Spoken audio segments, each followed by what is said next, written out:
जनगणना में शामिल होने का इस बार अवसर प्रदान किया जाए। आदिवासी जो हैं वो मूर्ति पूजक नहीं हैं, वे प्रकृति पूजक हैं। उनकी पूजा पद्धति, भाषा, संस्कृति, सोच, संस्कार बिल्कुल अलग हैं। अब तक चूँकि उनको यह मान्यता नहीं मिली है, तो जोर जबरदस्ती, प्रलोभन आदि देकर बहुत समय आदिवासियों का धर्मांतरण हो रहा है, जो एक प्रकार से उनकी ऊपर में एक अन्याय है, अत्याचार है। तो इस प्रकृति पूजक धर्म का नाम सरना धर्म के नाम से भारत में प्रचलित है, और इसलिए हम लोगों की मांग है कि सरना धर्म कोड के साथ इस बार जनगणना में भारत के आदिवासियों को शामिल होने का मौका प्रदान किया जाए। ये पहली मूल बात है। इस आंदोलन को, सरना धर्म कोड जन आंदोलन का नेतृत्व आदिवासी सेंगेल अभियान, ये एक सामाजिक संगठन है जो बिहार, बंगाल, उड़ीसा, असम, झारखंड आदि प्रदेशों में करीब विगत 30 साल से कार्यरत है, जिसके हम राष्ट्रीय सभापति हैं। और हमें आप लोग, कुछ लोग जानते हैं, मैं 2 बार सांसद रह चुका हूं, और अभी जनता दल यूनाइटेड झारखंड का प्रदेश अध्यक्ष भी हैं हम। तो पहला विषय आज की इस छोटी सभा का भी है, सरना धर्म कोड जनसभा। दूसरा विषय है हमारा कि भारत के आदिवासियों को पहली बड़ी आदिवासी भाषा संताली को राष्ट्रीय मान्यता प्राप्त है, जबकि बिहार और दुनिया की एक बड़ी भाषा भोजपुरी को अब तक यह मान्यता प्राप्त नहीं है। तो हम लोगों की मांग है कि संताली भाषा को भी, जैसे अन्य राष्ट्रीय मान्यता प्राप्त भाषाएं हैं, उसकी तरह पठन पाठन में नीचे से ऊपर तक इसका उपयोग होना चाहिए। और झारखंड में इसको हिंदी के साथ प्रथम राजभाषा का दर्जा प्रदान किया जाए, और बिहार में भी इसको महत्व मिलनी चाहिए। तीसरी मांग है कि कल हम लोग असम के कोकराझाड़ जिले में थे, एक बड़ी जनसभा को संबोधित किए, और उसमें जनता दल यूनाइटेड के जो प्रभारी हैं, केंद्रीय सचिव संजय वर्मा साहब थे, जो असम और नॉर्थ ईस्ट के प्रभारी भी हैं। हम लोग असम में भी जदयू की तरफ से चुनाव लड़ने वाले हैं, बंगाल में भी चुनाव लड़ने वाले हैं।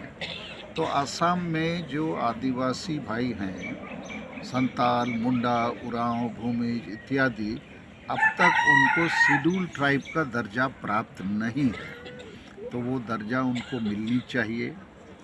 और अंतिम बात मैं आज की सभा में भी बोलने वाला हूँ, वो ये है, राजनीतिक बात है, कि जनता दल यूनाइटेड की राष्ट्रीय कार्यकारिणी और परिषद की बैठक 26 और 27 दिसंबर को पटना में हुई, जहां 2 प्रमुख राजनीतिक सामाजिक फैसले लिए गए कि जनता दल यूनाइटेड को अब देश में विकल्प बनना चाहिए, और भारत के सभी राज्यों में संगठन का विस्तार होना चाहिए।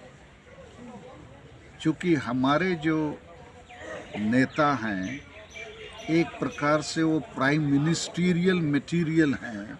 माननीय नीतीश कुमार जी, वो प्रधानमंत्री बनने लायक नेता हैं, बेदाग छवि के नेता हैं। ना उनके खिलाफ परिवारवाद, ना वंशवाद, ना भ्रष्टाचारवाद, केवल एक वाद है, विकासवाद।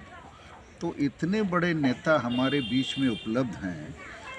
जनता दल यूनाइटेड का फैसला है कि इनको पूरे देश में स्थापित करना चाहिए। वो तो नेता के रूप में स्थापित हैं, लेकिन संगठन के रूप में।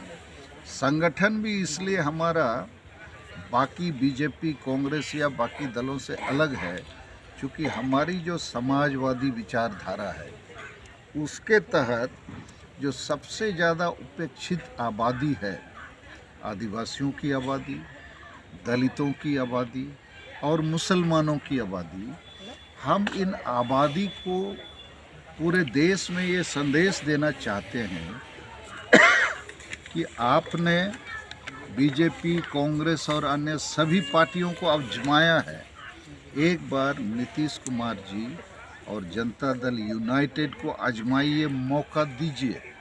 और इसी नारे के साथ, इसी सामाजिक समीकरण के साथ, अर्थात ये जो आदिवासी, दलित और मुस्लिम हैं, इनको लेते हुए हम बंगाल और असम की चुनाव लड़ने वाले हैं, जो अप्रैल तक में हो जाना है। और ये अजूबा चीज़ हो सकती है, जैसे दिल्ली में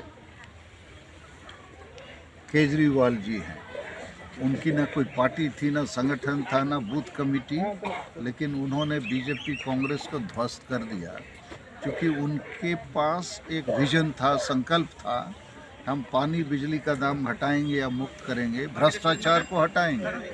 ठीक उसी प्रकार हमारा भी संकल्प है कि हम आदिवासी, दलित और मुसलमानों को एक नई अम्ब्रेला देंगे, एक नया विकल्प देंगे नीतीश कुमार जी के रूप में, और एक समाजवादी विचारधारा वाली पार्टी जनता दल यूनाइटेड के रूप में। और इस समय हमारे जो राष्ट्रीय अध्यक्ष बने हैं माननीय RCP सिंह साहब, और राज्यसभा में MP भी हैं, पार्टी के नेता भी हैं।